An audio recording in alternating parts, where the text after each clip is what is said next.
Hello and welcome to my channel. Benson is back and this is part 2 of my year update, the first half of the year. The first one I talked about, it was my mid-year book freakout tag that talked about a lot of the books that I read, the good and the bad. This one is more of a light update. What's a lipe? We'll continue on now that we've done that. I'm adding that in. You just clowned yourself, so. A life update, basically just talking about all the things that we've done this year, talking about some of our favorite movies, TV shows, video games that we've played. I don't know why I'm doing this. It's been a and while. some of our experiences of the year, because we've actually done quite a bit this year. I'm tired, as usual. And I have Benson here with me because he's been a part of literally everything that I've done. I would hope so. So 90% of what you've done is kind of involved me. Very much so. The books, not so much. We'll talk about, you want to do movies and TV shows first? You can lead that, yeah. Go ahead. Well, You start the topics, I'll continue. I am in no way, shape, or form in any good memory right now. We are recording this. I am in the middle of another hump in my slump, and also a hump in my sleep schedule because now I'm up till 4 a.m. some days. So I am exhausted, and I made my dumbass move to get some teas at our local tea place. So I set an alarm for 10:45. So my dumbass thought it'd be great to get 6 hours of sleep. I didn't even get 6. I think I got way less. I think I remember waking up a couple times involving you as well. I think I heard you get up at one point and I woke up and I had a hard time sleeping. I'm sorry. Yeah, so I am in no way, shape, or form there. So she's gonna have to lead the conversation and I will just add on where I see fit because I am in no shape or form there. For me, I think the only movie that I actually saw in theaters this year was Sonic 2. Yes. We saw that this year. We saw that this year. Yeah. Around Fuse's birthday, yeah. It was after. I loved it. I thought it was so good, so much better than the first one. Again, I have a really bad memory, so I don't remember a ton of it, but I remember... What time did we go? Did we see a day show or a night show? We saw a night show. Yeah, it was way past my bedtime. It wasn't even a night... Well, it wasn't even a night show. I think we saw it around 7. So it was... We got it... Yeah, it technically was a night show, but it wasn't a late night show. Because there were kids there. And I remember because the post-credit scene... I'm not going to say spoilers for... Actually, yeah, it's only 2 months old. I'll save on the spoilers. But, 3 months old. At the point of this, I'm going to save on spoilers. But the post-credit scene... I remember I screamed, "What the fuck," out loud and screamed like a little kid amongst a theater of kids screaming. I think I screamed louder than the kids because I was excited. I think the parents looked back at me and they were so confused. But I was screaming like a madman. So I do remember. Movie. It was definitely a favorite, even though obviously it was my only one that I watched in theaters. Yeah. It was definitely a favorite of the year. Couldn't get her to see Morbius. She wouldn't. She refused. I know, I'm good. She absolutely refused. I'm good on that one. She didn't see Batman. She wasn't interested in that one, so she didn't get to see the Batman, which was a shame. I haven't seen any other Batman movies. Well, you don't need the lore for. You don't need to know those. I want to. You can see this one. Because it's in the early stages of, Bruce Wayne becoming Batman. So it's a separate story, so you could easily see it. You just don't want to sit for 3 hours watching a movie like that. You sat for 3 hours watching Endgame, but there is a lot more fast pacing in that. To that. Oh, yeah. But either way, you won't watch the Batman because you're the dumb and the impatient. The idiot. Okay, I will watch it. Thank you. It's one of... Moving on. Okay, I gotta think about this. Oh. Is it my favorite movie that I've seen this year? Oh. Multiverse of Madness was pretty good. That's one of my top 3 favorite Marvel movies. I haven't watched that one yet either. Okay, Batman probably is my favorite movie so far this year. But I just bought... Yes! Over Sonic? Yes! Sonic is a great film, don't get me wrong. But in regards to cinematography, theming, soundtrack, plot, and pacing in a long film like that and characterization, I think Batman does it way better. Sonic is a fun movie, but Batman is just a literal cinematography masterpiece. That is a peak cinema right there. That is straight up amazing, and I'm excited for what they do next because it was absolutely phenomenal. But I just got 3 DVDs. We got The Bad Guys, Northman, and The Unbearable Weight of Massive Talent. I have yet to see Everything Everywhere All at Once, but it's on streaming services, I think, so I definitely am going to see it soon. On the complete opposite end of Batman, I have finally taken my deep dive into the MCU, the Marvel Cinematic Universe, and Friends. We'll get to that, and Friends. And Friends. So I have finished phases 1 through 3 and have watched from phase 4 WandaVision, Loki, Winter Soldier. Falcon and Winter Soldier, and have not continued from there. Also am in the middle of catching up on the Spider-Man movies. Yeah, she finished the Tobey Maguire trilogy. Yes, and then hopefully at some point today I'm gonna watch the 2 Amazing Spider-Men. Because what is it? I know if you follow the timeline, you gotta watch Shang-Chi, Eternals, and What If before, and Black Widow beforehand. But I am just extremely excited for her to watch No Way Home, because it's just such a fun ride. And at least directly in the movie, there's nothing that ties into the others. Maybe you could make an argument for like Shang-Chi and all that stuff, but even then, I don't think so. So honest to God, I just wanted to watch. We're gonna jump ship to, today's July 3rd when we're recording this. No Way Home we're watching tomorrow on July 4th, so she's gonna watch both movies today and Hopefully tomorrow. Today we do have some tentative plans that are still up in the air, but hopefully I'll be able to watch them today so that I can watch them. And if not, she can watch them tomorrow. Yes. So I literally most of my free time that I have not been reading has gone to watching Marvel movies, and I don't regret it. I'm actually really enjoying it. Some movies I could probably do without, or didn't really care about. Go ahead, give your opinion. Like Captain Marvel, I wasn't a big fan. Yay! Correct opinion! Woo! That movie sucks. Anything else? Any other movies you could have done without? Not movies, but I wasn't I don't know, I felt like Falcon and the Winter Soldier could have been better. Yeah. It wasn't a favorite. Yeah. It had some great messages. Which is weird because, and this is me, I feel like now Winter Soldier, the movie, Captain America the Winter Soldier, is a lot more appreciated.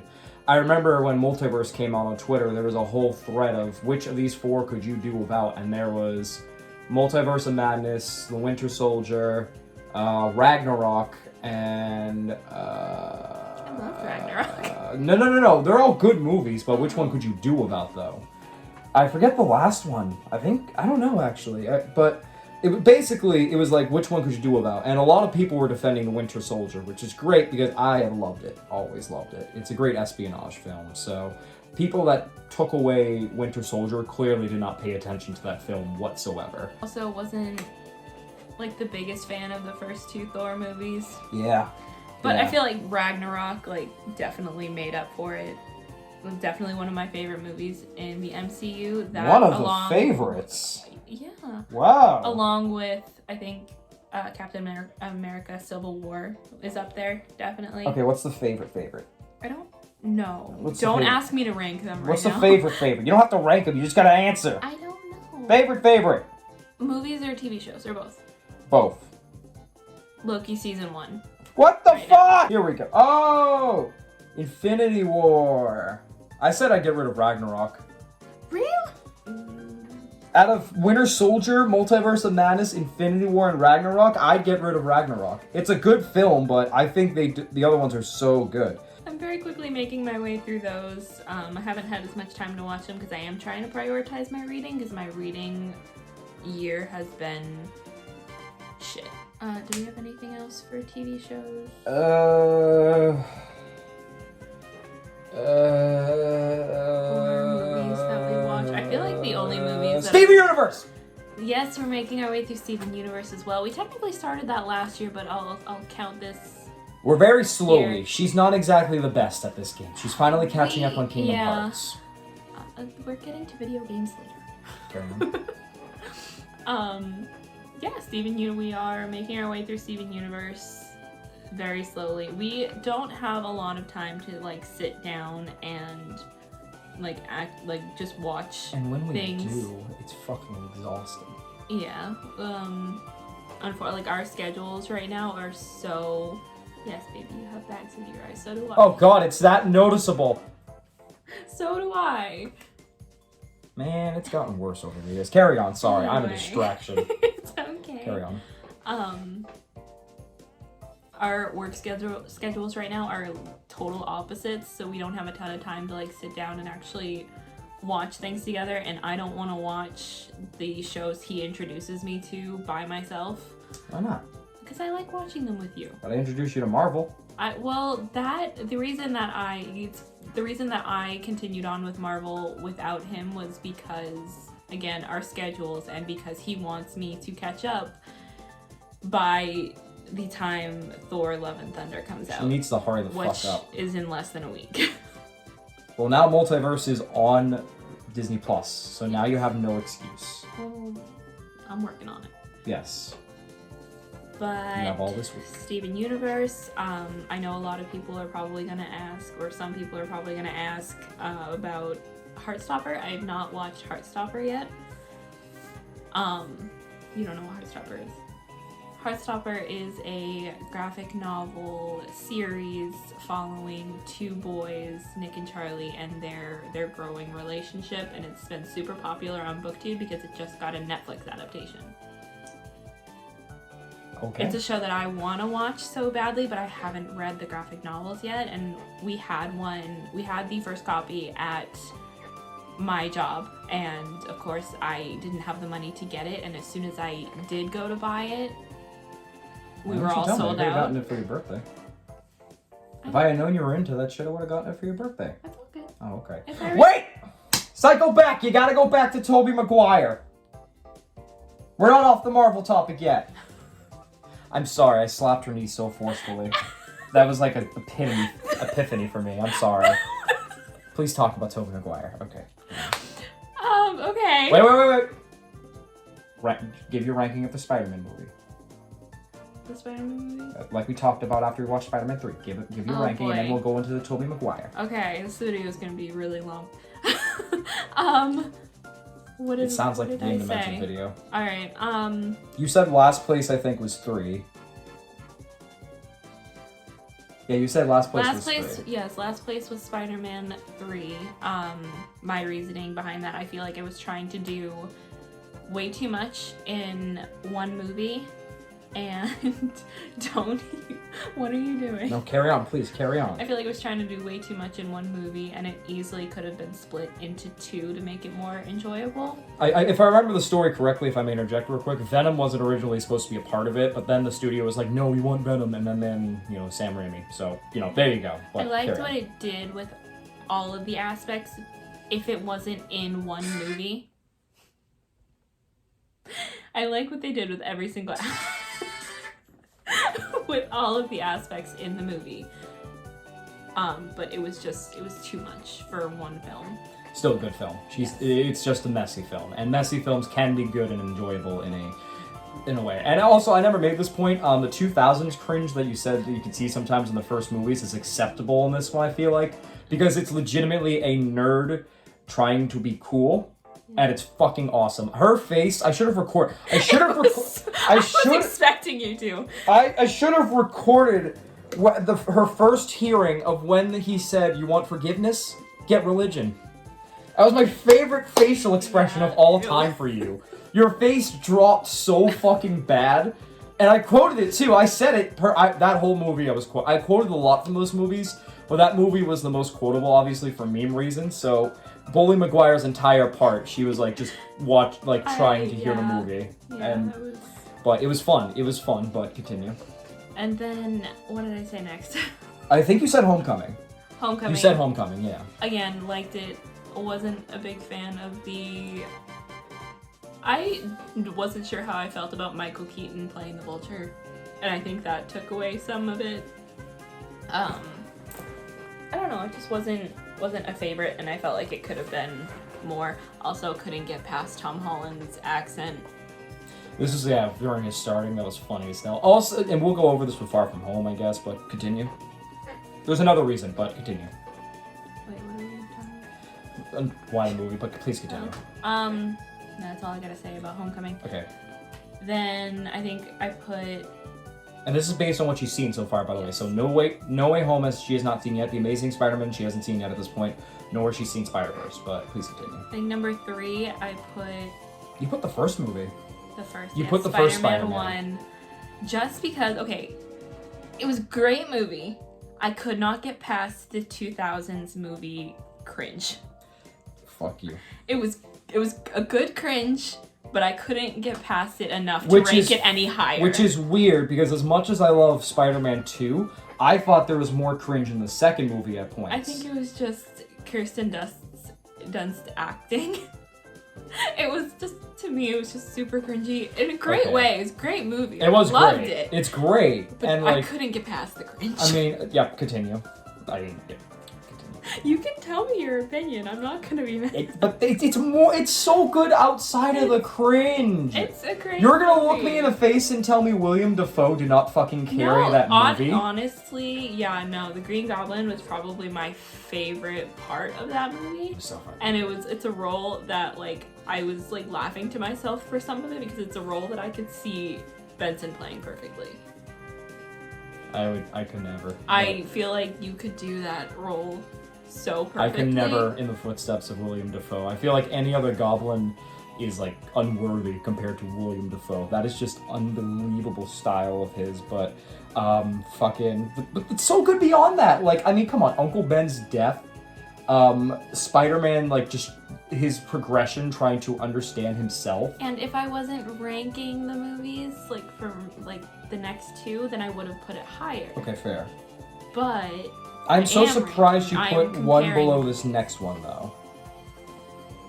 Very surprised you put one below this next one, though. Really? Yes.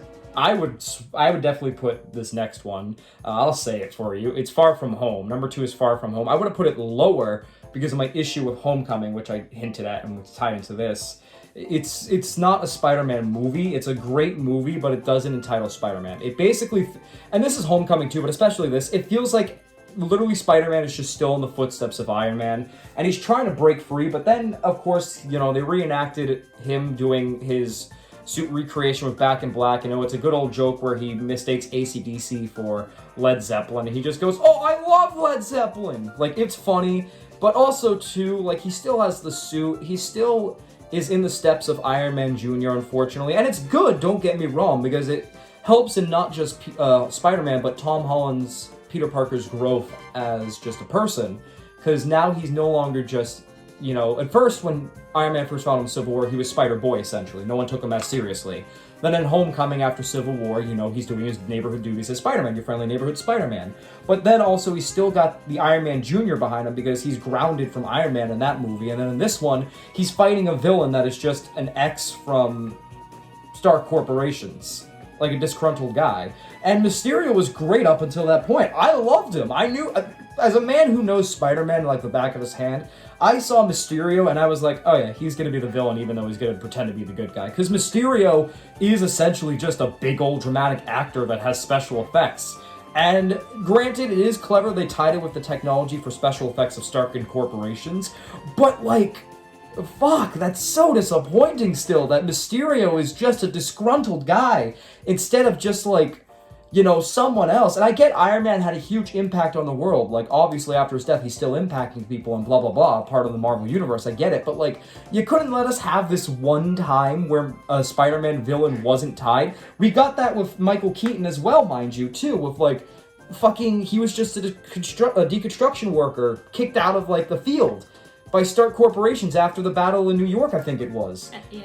And I feel like that's a good thing to do, but Marvel, I will just say Marvel is not made to watch, it's not made to binge watch, because you'll notice a lot of these same themes in almost every single movie, and if you're binge watching it, you notice it more. To anyone that and this is a conversation that happens, is Marvel cinema. And as a film degree, you know, I'm gonna flaunt my useless degree here, no, it's not actual cinema, it's just a popcorn flick. It's quite literally the term of a popcorn flick. You go, you talk about it, you think about it, it's cool, but then that's it. And there's nothing wrong with that. I mean, one of the greatest cinema masterpieces of all time Star Wars: A New Hope was originally a popcorn flick. Jaws was as well. But the early age popcorn flicks, you can make a counter argument for the first Star Wars and Jaws and all that shit. And the 80s ones had their themes and still were grounded in real cinema that took itself seriously. And that's why they're remembered as masterpieces, and Marvel movies are not. They're going to be put in the film registration probably for being culturally impactful, I can't speak, because of how they brought audiences together. I mean, Avengers Endgame made billions of dollars, and it was one of the biggest films ever made. But that doesn't exactly mean it's a masterpiece or a great film. If you look at it from like an actual film standpoint, no. Absolutely not. Like, it's absolutely not. When you stack it up against actual films like Taxi Driver, Clockwork Orange, hell, you could even say Sound of Music or whatever, even though I don't like that much. It's not a cultural masterpiece compared to those two. Like, you can look at those, they're literally just meant to be like, oh, the moral of the story, and that's it. Granted, No Way Home, which we'll talk about eventually, or I'll talk about eventually with her, is the exception in my opinion, and I consider it a cinematic masterpiece for many reasons. Well, not like masterpiece, I would say a very high remark piece of cinema for me, for many reasons. And it sets itself apart from Marvel because yes, it's setting up the higher Marvel picture with Multiverse of Madness coming up next, but it puts it's a Spider-Man film first and foremost. It's not a Marvel movie.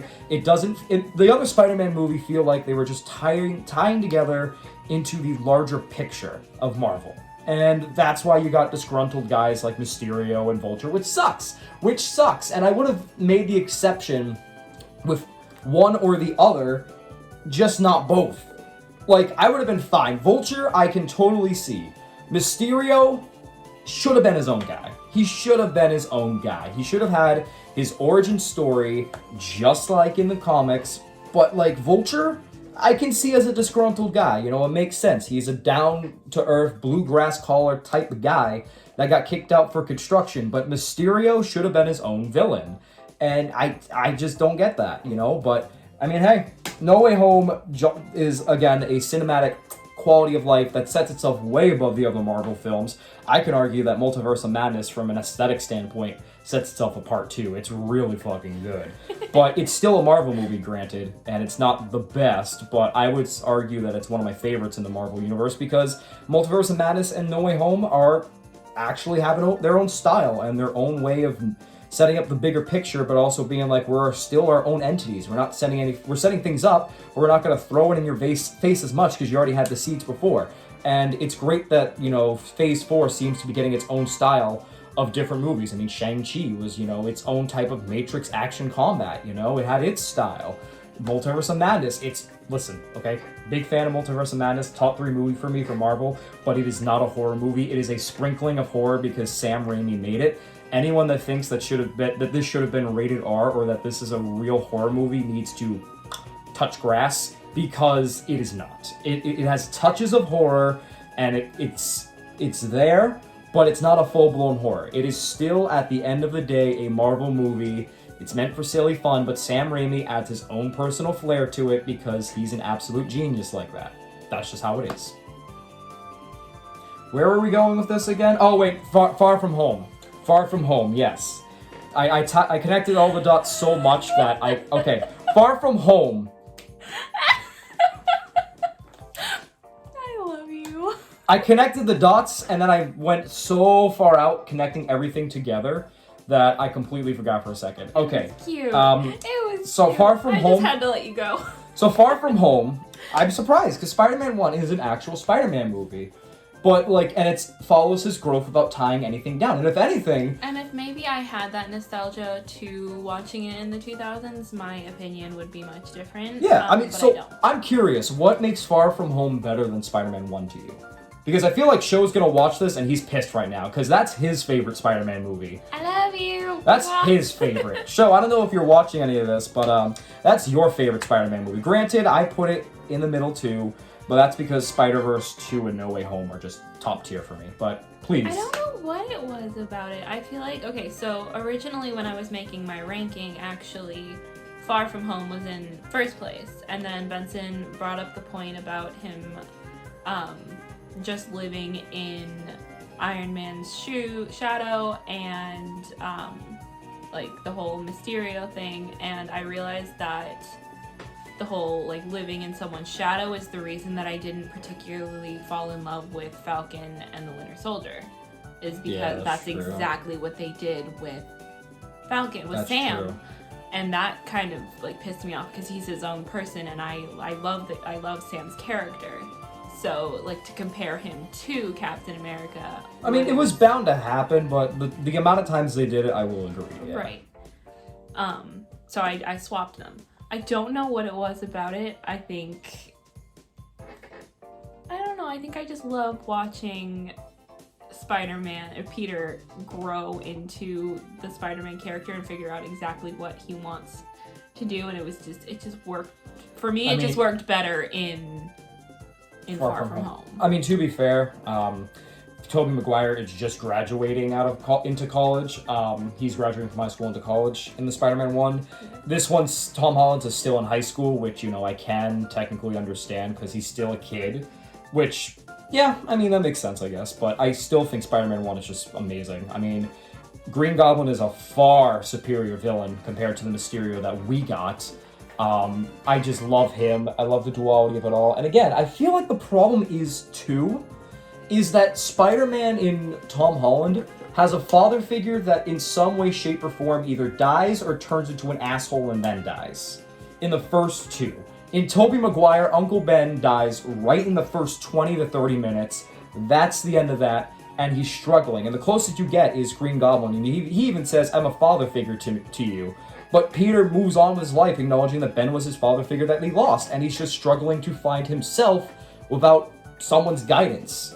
In the first two Tom Holland movies, I feel like Tom Holland had Iron Man, who's a father figure to him, down-talk him, and that kind of put down Homecoming a bit for me because it was restrained, He's still a kid, which he accepts and he learns because of Iron Man, but also it feels so restrained because there's so many unnecessary things because of Iron Man still having that presence. And then in the second movie, it's the Iron Man, his dead presence, but then Mysterio, who is kind of like a quote-unquote father figure, kind of a best friend, borderline father figure, trying to tell Spider-Man to live his life as a kid, but then he betrays him, and then Spider-Man's just like, oh fuck, who can I really trust because Mr. Stark is still my father, and at the end of the day it feels like, and then Mysterio, dies. So, I feel like that's why I highly value 1 over Far From Home. He can trust Happy, though.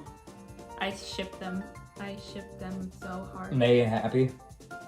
Okay, I understand. I ship them so hard. I don't know why. But, I mean, that's probably why. I still like the first two films. They're great films that I adore and enjoy watching, but compared to the Tobey Maguire trilogy, even Spider-Man 3, I feel like 3 does some stuff better, even though it's definitely a step below Homecoming in many ways for me. But, I don't know. Please continue. Which means the first movie, the best movie in my opinion, so far is Spider-Man 2. Yep, I can agree with this, 100%. And when she asked me to rank them, it was tough because 2 and...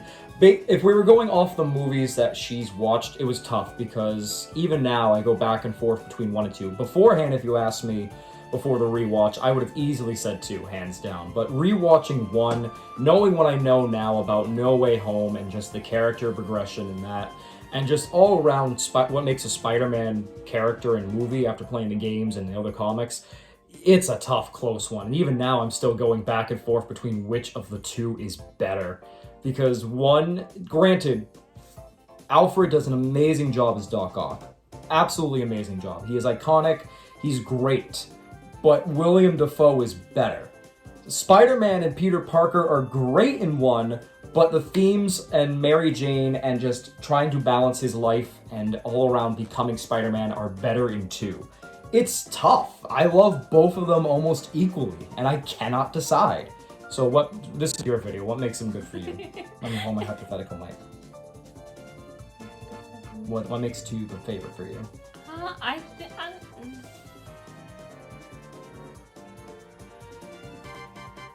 think you just explained it really well.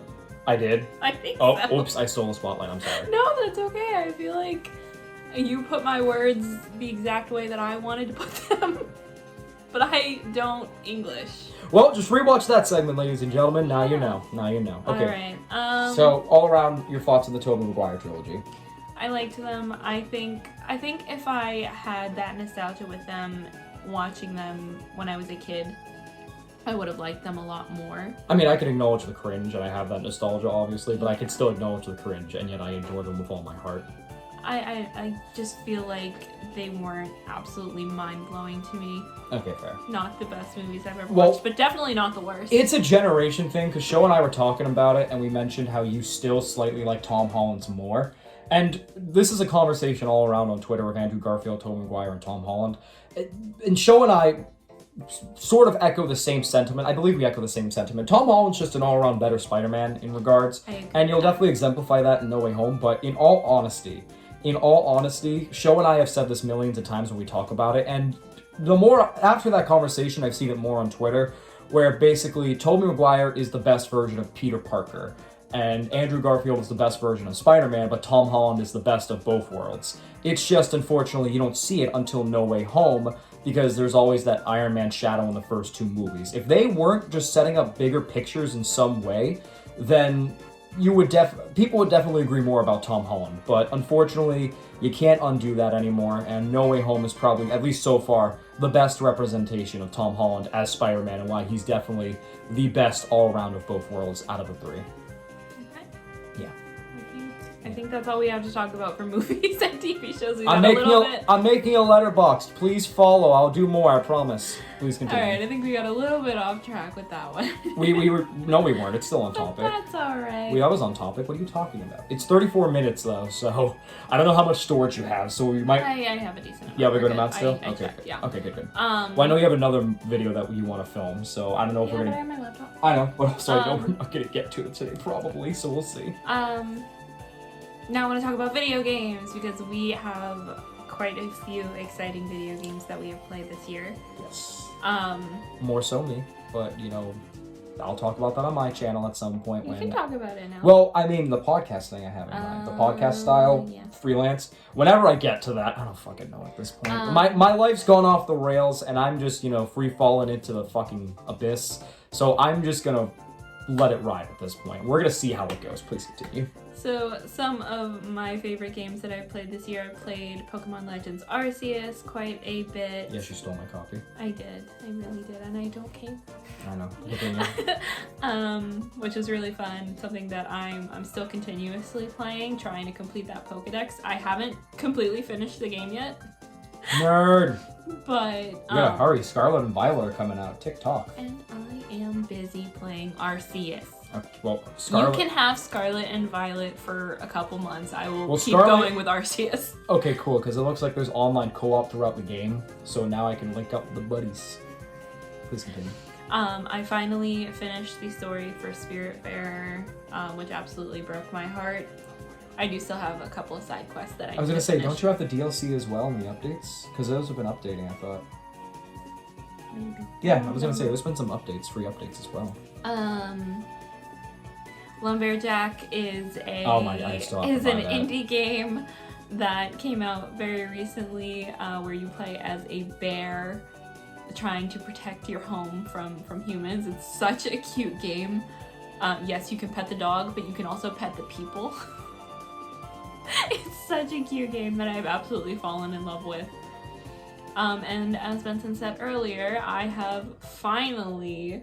She's not done yet. Finally gotten through, finally taken the deep dive into Kingdom Hearts. She's on Dream Drop distance. As of we're filming this right now, the video isn't out yet, but you should be seeing a video of me talking about my feelings on Kingdom Hearts 2. It's been a while, I'm sorry. That's and Sho, if you're watching, I'm sorry too. I'm just an all-around disappointment, but please continue. Please continue. And I finished... Birth by Sleep, and I just started Dream Drop Distance. And she's watched the movies for 358 and Recoded. We're gonna wait on back cover, and then she still has back cover, which is another 3 hours of movie watching, and 0.8 fragmentary passage. which is like a 2-hour journey. It's basically just a demo / connecting the final dots for Aqua. And then I can play Kingdom Hearts 3. And she's gonna absolutely lose her mind. Probably. Well, yeah, for many reasons. The endings are gonna get you. I'm sorry in advance. We do have a bet going on right now. I have to finish all of the games by November 15th. Yep. So be on the lookout for my experience with that. Hopefully we'll update you. Yeah. But, hopefully I'll finish it before then. But please, okay, before we get into the specifics, general feelings so far. For Kingdom Hearts? Yes. I love Kingdom Hearts. It's... Okay, so originally I got into it because it was a Disney game. I am obsessed with Disney. I love it. Cover those up. No, the audience cannot see that. I'm sorry. It's YouTube. Alice in No. We're on YouTube. You can't advertise that. I can't advertise Alice in Wonderland. One of my favorite movies of all time. Oh, you just... Not my... I'm sorry, TOS. Please continue. I'm Anyway, sorry, TOS. I love Disney. So Benson actually introduced me to the games before we started dating. When we were still friends when I got my first PlayStation 3. It took a while because your bundle came with Assassin's Creed 3, which is weird to think about now, honestly. But he was like one of the only gamers I knew at the time, so I... You knew Jose. Yeah, but we didn't really talk. Okay, fair. But fine. He was one of the only gamers that I trusted. So as soon as I got my PS3, I texted him and I'm like, I need some game suggestions, and he told me Kingdom Hearts. There were a couple other games Dead Space, I think. Oh yeah, Dead Space. And a couple other things. Assassin's Creed, I think I said. This is before it got wacky Jackie, you know. What else did I recommend? I feel like I recommended more. Anyways. You definitely did, because I got 4 games that day and I don't remember what they were. Anyways. But no, it was, so that's something that him and I bonded over when we were friends, and it's something we've continued to bond over as our relationship has grown. We have been dating for 6 years, and engaged finally. She got engaged before she caught up on Kingdom Hearts. I just want to let that be known. She started the series before we started dating, and now 6 years in, she got engaged before she beat the Kingdom Hearts series. I don't know if that's a record or something, but you know, slap that on like a certificate, you know. Quite a while. So, but I absolutely adore the games, not just the Disney World. Honestly, I feel like most of the time at this point, I'm liking the story more without the Disney Worlds, which is really surprising for me to say. Because I remember getting into an argument with Benson at one point saying that if they stopped with the Disney Worlds, then I would probably stop playing the games, but I don't feel like. I feel like I've done a complete 180. This is because she was only on one at the time. Yes. Which has arguably some of the best world design for Disney. But I have fallen in love with the characters. I have fallen in love with the story. It has been... With me, I have to, like, you'll notice it in my reading movies, pretty much any type of media that I consume, I have to feel for the characters in some way. And that is not a problem in Kingdom Hearts at all. I adore every single aspect of Kingdom Hearts, and I have no doubt that I'm going to continue to adore every single aspect of Kingdom Hearts. With me, I will, like, there's a reason that I'm taking so long to finish the games, and it's because it does take me... Kingdom Hearts is one of those games... It's a wacky series. It's one of those series that they kind of change up aspects of them every single game, so it takes me a little bit to get used to, because I'm so used to one style of combat, and then they completely swap it on me the next game. Okay, you want to know the funny part? They go back to the regular style in 3. I'm not even kidding. They go back to the regular style like you did in 2 and 3. They just add the free flow combat from Dream Drop Distance, and then you get... So you know how... So basically, with Birth by Sleep, with the side games, they implement the command system, you know, which we'll go over, I guess, after each individual game.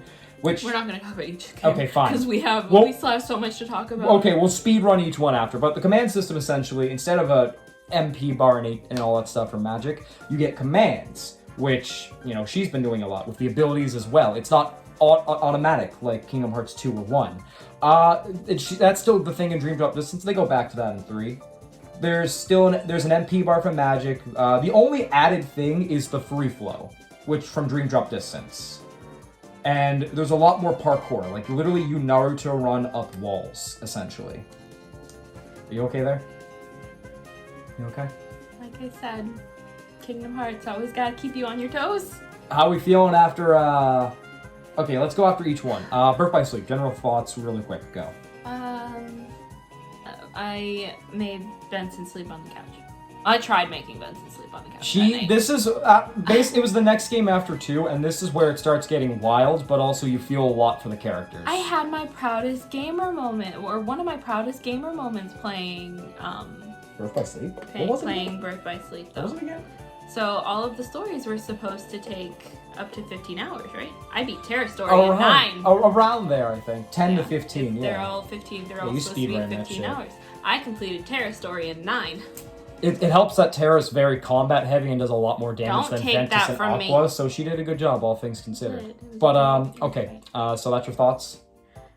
It was heartbreaking and I did not have a good time. Which has planted the seeds for the later games. I cannot wait. Okay, I'll skip the next movie. We'll go over to the few, and then I'll save this one for last. Recoded.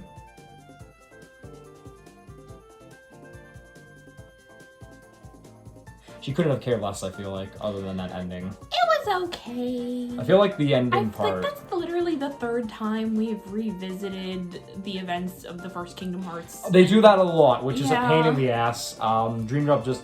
We could have done without it. Chain of Memories, Recoded, Melody of Memory technically does, I guess. Yeah, I feel like we could have done without it. Yeah, they're very nostalgic for the first game still, which can be annoying for Recoded, but the ending part I feel like is what you cared about. You know, Roxas and Naminé, and the idea that Sora needs to help all these people hurting. Yeah. Dream Drop Distance so far. I like Dream Drop Distance. I like the added element of the Parkour. The Dream Eaters. The Dream Eaters. I like the added element that you can like kind of make them your buddies, and which is funny because most fans hate it. I think it's adorable. It's a little bit like Pokemon-esque, and you can actually play with them, and you can like. How do you feel about? I love them. How do you feel about the free flow combat? It's taking a minute to get used to. Like I said, it takes me a minute to get used to the combat moves when they change it so often, which like it's not a negative for me. It just takes me a minute as the kind of gamer that I am. And I was gonna say it's a lot more mainstreamed in the 3rd game, but you are basically in 3. It's more of an anime game where you literally chain combos together like it's nothing. She's watched me play it multiple times, and I make it look effortless because I've gotten used to it. So it's gonna take her a minute. But how do you feel so far about the story?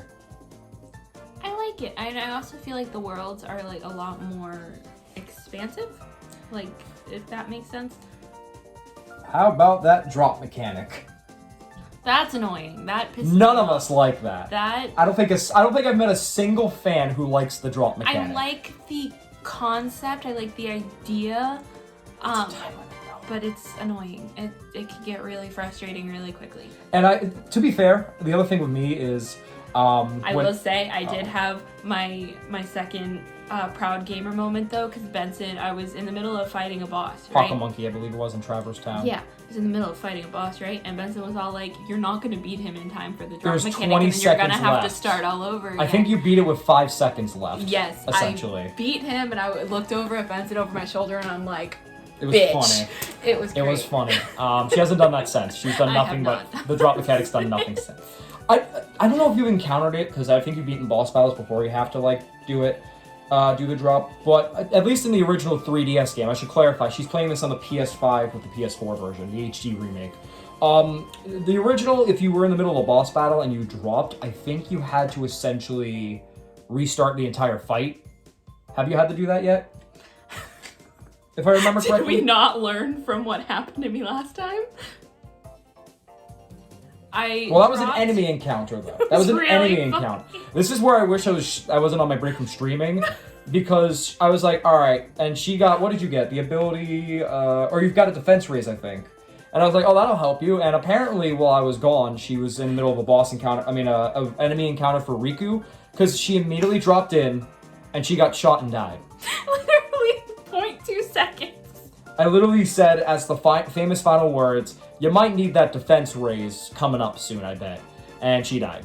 So It was so funny. I really wish we were recording.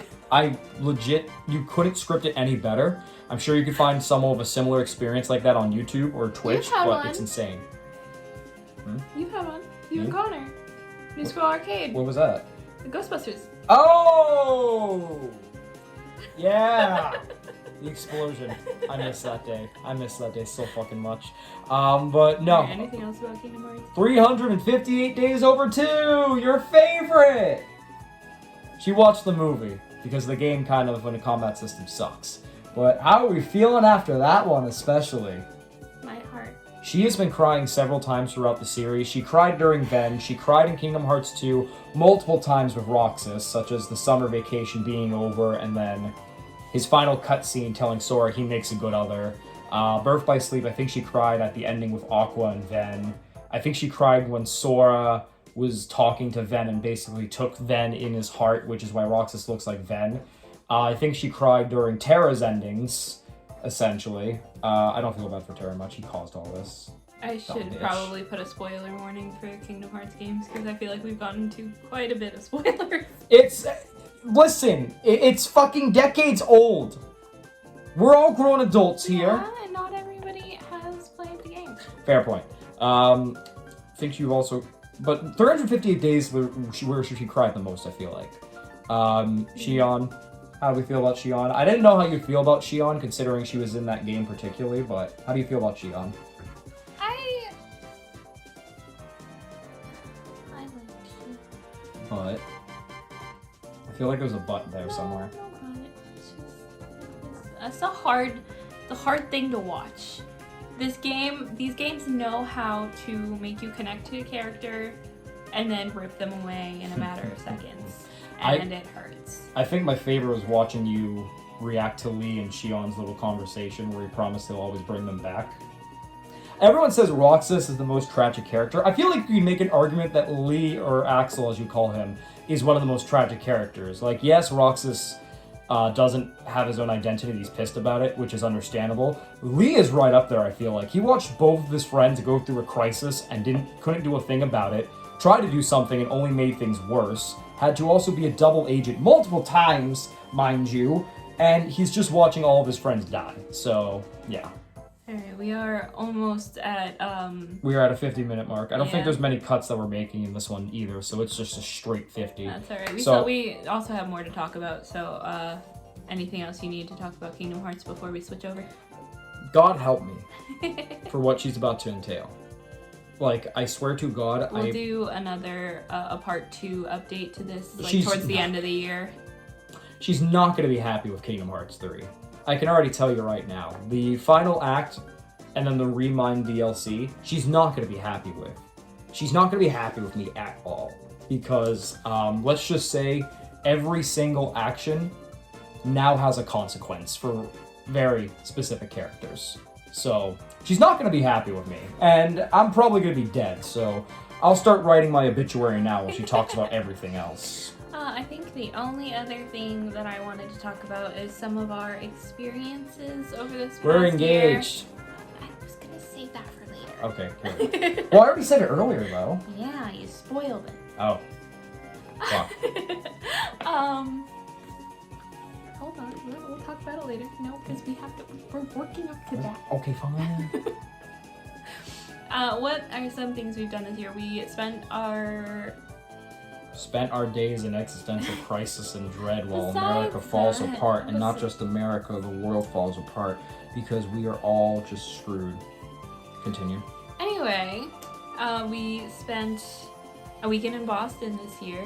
Valentine's Day, yeah. Yeah, we went for a whole weekend. Where did we go? I'll try and include some pictures. Museum of somewhere. Science. Went to the Boston Museum of Science. We didn't stay there for very long just because we had also gone a couple months prior. In December, yeah. In December. We went to a couple restaurants. And we also got kicked out about a couple, like, literally an hour after we went because there was a wedding going on. There was a wedding at the Museum of Science. That's fucking really right. Funny. And we also went to the aquarium. Yep, Again, we did do that. I'll post some pictures somewhere, maybe. We went by the harbor. Maybe here. We went by the harbor. Also, yes, we got to sit down in front of the harbor and enjoy the weather. That was really, really nice. And I got a friend. Benson bought me a stuffed animal. Pretty much everywhere we go. She gets a stuffed animal. Benson gets me a stuffed animal, which I think is great. She's just, you know, she's growing it. Because if I don't get it, she's going to get it at some point. So I might as well. Yes, you will. Continue with the experiences. After that, I don't think we did. We didn't do too much. Too much between February and April. PAX happened. We went right back to Boston in April, and we East. went to PAX East. What is PAX East? PAX East is a gaming convention where basically you can try out all these demos for indie games, AAA games, more indie games this year than anything. Mm-hmm. Talk to developers, go to panels, basically just be a fucking gamer, essentially. Yeah. We have a lot. Can I get this? Oh, I was gonna say, should I just save that for the vlog that I promised ages ago? Because we're talking about this on my channel. Oh, okay. Are these all of them? Mm-hmm. Okay. We don't have to talk about all of them. I don't think I have every single one. About. And a lot of them are released at this point, or gonna release at this point. So I feel kind of bad because I was supposed to do a little quote-unquote vlog. But then life got the best of me, and don't peel off the sticker! It's not a sticker. Oh, thank God. Dummy. But we'll just talk about some of our favorites. I know this is one of Benson's. I've had a lot going on, and I'm supposed to be talking about all of these, and technically speaking, with some of the stuff I have gotten set, I have talked a little bit, and at this point I'm like, yeah, they might be releasing soon. They're released. My full thoughts will eventually come out, but there's a lot. There's a lot, and I am sorry in advance. Hellpie is coming out in July, very, very soon. I think it's July 21st. Yeah. This is one I'm super excited about. Fun. Blind Fate. Blind Fate. This one looks interesting. Another one that I'm super excited about concept-wise. Maybe we should just, not talk about all of them and put some down. I'm not. You're struggling. I'm not struggling. Would you stop being mean to me? You're struggling. Anyway. Blind Fate is one that I'm super excited about. You get to play as a blind samurai, and you have to use different triggers to actually complete the game, and you can't see your enemies until you interact with them in some way, shape, or form. It's great. TMNT, fucking awesome. Codename Ancestors. I realized why I don't like this one much. I don't play these type of games. Mythic. It was supposed to be an MMO type of pixel RPG, but the internet wasn't working, so I just played by myself. It's pretty decent. Beneath Orsi, that's gonna be fun. That's like a card-based roguelike, I believe. It looks fucking awesome. Back to the Dawn is an RPG sim. You're a fox in jail. It looks trying to clear a name. It looks fucking wild. I love every second of it. The Last Year of Nostalgaia, that one looks insane. That's just an action RPG. It looks like it's basically a parody on RPG tropes. It feels, and Dark Soul tropes. It looks fucking cool. Demon Throttle, it's an arcade-like game from Devolver. That looks fun, pixelated fun. That's a trading card. Demon's Mirror, this is a Chain 3 roguelike deck builder. This looks insanely good. I don't get into deck builders or Chain 3 much, but I have been getting into these a lot more now because of these games. This is Source of Madness. This is like a action Metroidvania, I believe, with Lovecraftian roots. I'm a little skeptical on this one. I think it's out by now, but this looks pretty good. Of course, oh wait, I'll save that. Dot Dream has some interesting stuff coming out. It's a studio. They're making I forget what it's called. The exact name. Fuck. But it was a bear game. I forget off the top of my head. But it looks really fun. Pablo, I believe. Something. I don't know.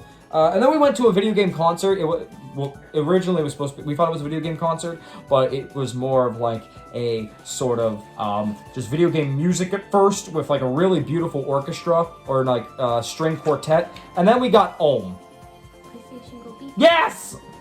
And then Paper Cut Mansion, the developers follow me on Twitter because we bonded so fucking much over it. It was exciting. This looks really fun. This is like a roguelite based on loose basings from House on the Hill or Mansion on the Hill, and it looks fucking awesome.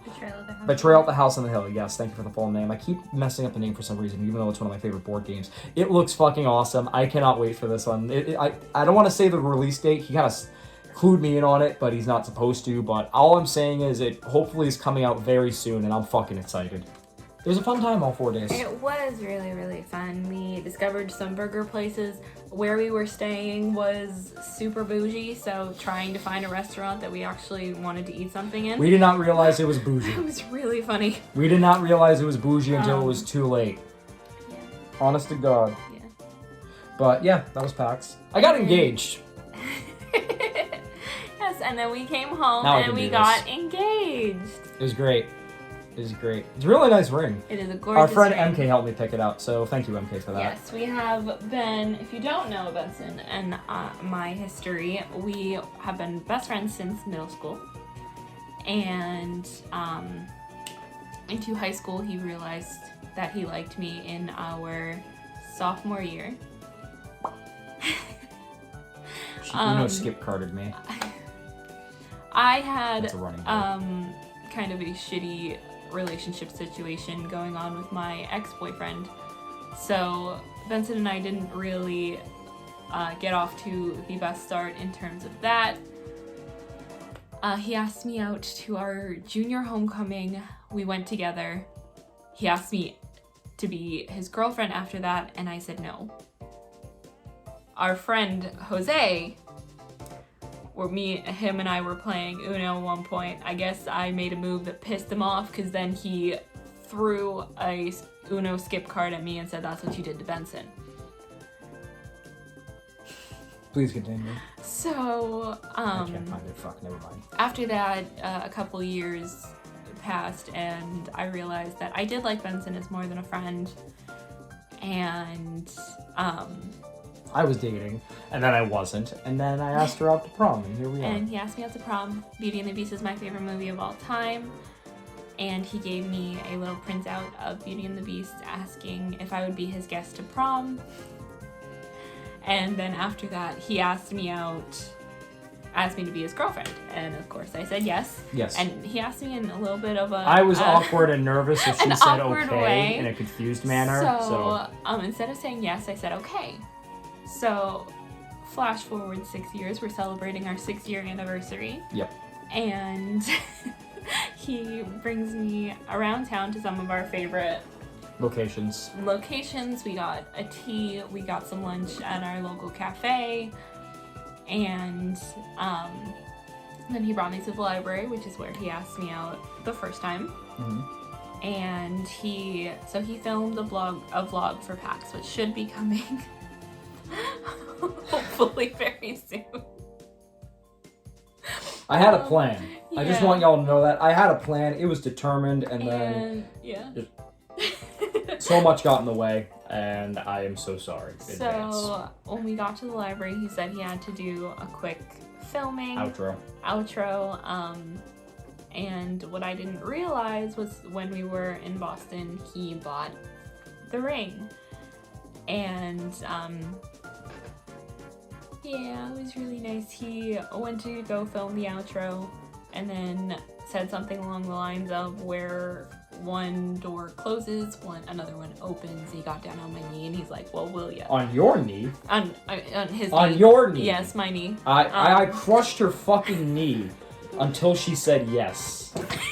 She lost her kneecap privileges until she said yes. And that's how I met your mother. He got down on his knee and I said, "Okay." Yeah, just to throw that. It was great. I was nervous that she was reacting. She said stop, and I was nervous. Yeah, I was like it was really funny because it was so out of nowhere that I was just like, "No, stop, wait." I didn't say no, but I said stop. And it threw him for a loop. He's like, "Did I do something wrong?" I was nervous. It was really cute. But then we got to celebrate with all of our friends. Our friend MK came up from Pennsylvania and planned a whole engagement picnic Little for us. did we realize she's just moving anyways. And yeah, while we're filming, she's moving up getting today, ready. actually. They're either on their way up or getting ready to be. But I believe they're on their way up as it is. They should be by now. They should be by now. It's 3:42. I'm really hoping they are fine. Yeah. Yes, but she planned a whole picnic. It was really nice. She actually helped him pick out the ring. They both did a great job. It is a little snug, but I got like the perfect ring size, and then it just fucking. you got a 7. That was your ring This size. hand's an 8. Remember? That's alright. It's not. Women, It's not like different hands. I know, Am I right? I know. Sizes suck. But it's not like it's not completely. It's not too tight that I can't wear it. But I love it, and I'm super excited. From there, I don't think we have. We went to a Bruins game. Yes, we went to a Bruins game for final our home game of the anniversary, season. which he was super excited about. He got to see his favorite player do a hat trick. He scored 3 goals. Which And it was a he was shutout, excited which was about. the last shutout I saw was in 2013 against Tampa Bay. I think I actually have the poster right there. Yeah, November 11th. It was a matinee game. Oh, that was the Veterans Day game, I believe. I went with my grandfather, yeah.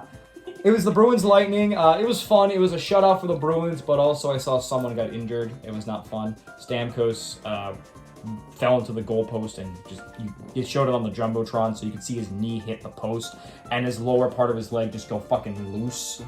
It was wild. But it was a fun game, and we got to go, and granted it was against the Sabres, but it was still a fun game. I lost my lid. I didn't think it was getting the hat trick, but I think it was in the last minute he did it.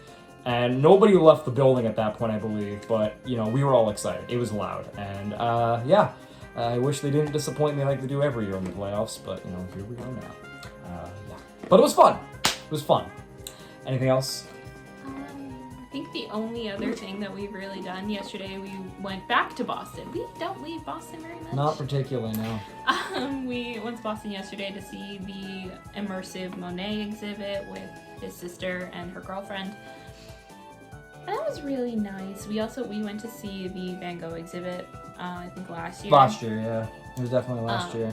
And I don't feel like it was as great as the Van Gogh exhibit, but Yeah, definitely was not as great as Yeah. Van Gogh exhibit. But just thought we would mention that. Otherwise, I don't think we've done very much. We do have some future plans for this year. Basically, This is our year of adventures, which is why I wanted to make this video to kind of talk about all the things that we have done so far. And like I said, we're going to make a part 2 to this later, probably towards the end of the year, to talk about Towards my quarter-life crisis. Yeah, so we are going to go on our first non-New England trip very, very soon. In a couple months in October, which I'm super excited for, and he's super excited for. We get to meet some of our Discord friends, some of our streaming friends, yes, that live in California. And all around the world. And all Ella, Annabelle, DK, XEO, Trevor, AJ, not AJ, I don't think he's going. Eric, I meant to say. Jin, I think, is coming. Aaron as well. Jason, I believe. Joe might go. I don't know. We'll see. You don't gotta name everybody. There's a lot of people. Yeah, I'm there's a excited lot to of meet. people coming, and it'll be super exciting. I'm super excited to get that time off work. Well, I'm out with my friends. She might just be like, you go ahead and hang poolside in California with a book. That's like my perfect vacation. That's dumb.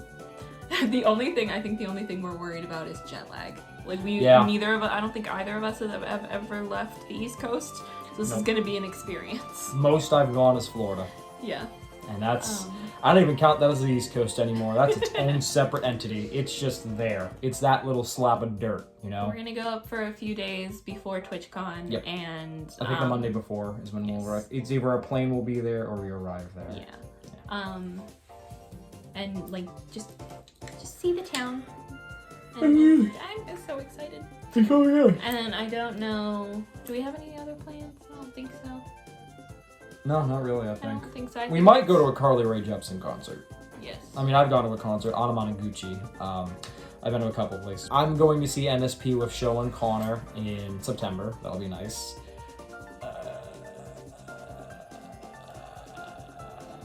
I think that's it for me. I think that's really it from the top of my head, because most of my time will be working because of. I just recently got a promotion, or a raise, I should say, and basically my boss is working to promote me essentially. Yeah. So my workload is about to get even worse, and as if my plans weren't ruined enough already from the previous boss, you know, putting me on every 5 seconds. Yeah. We're back off track again, ladies and gentlemen, but, you know, we never left here in the first place. We'll see how things go. Yeah, but I think that's it for me otherwise. I think that's it. Yeah. Like I said, we are going to film a part 2 towards the end of the year, so if you want to see that, be sure to Oh my god, an hour and 8 minutes. This is a podcast. Yeah. Welcome to my podcast, ladies and gentlemen. Okay, continue. I was going to say words and now I forgot what they are. But if you want to see that as well as any other videos, be sure to hit that subscribe button and like this video if you liked it. If you want to, Words, honey. Words. Words.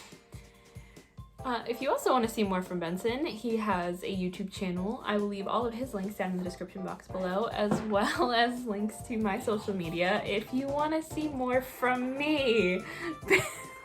Once again, thank you so much for watching, and have a good day. Bye, y'all.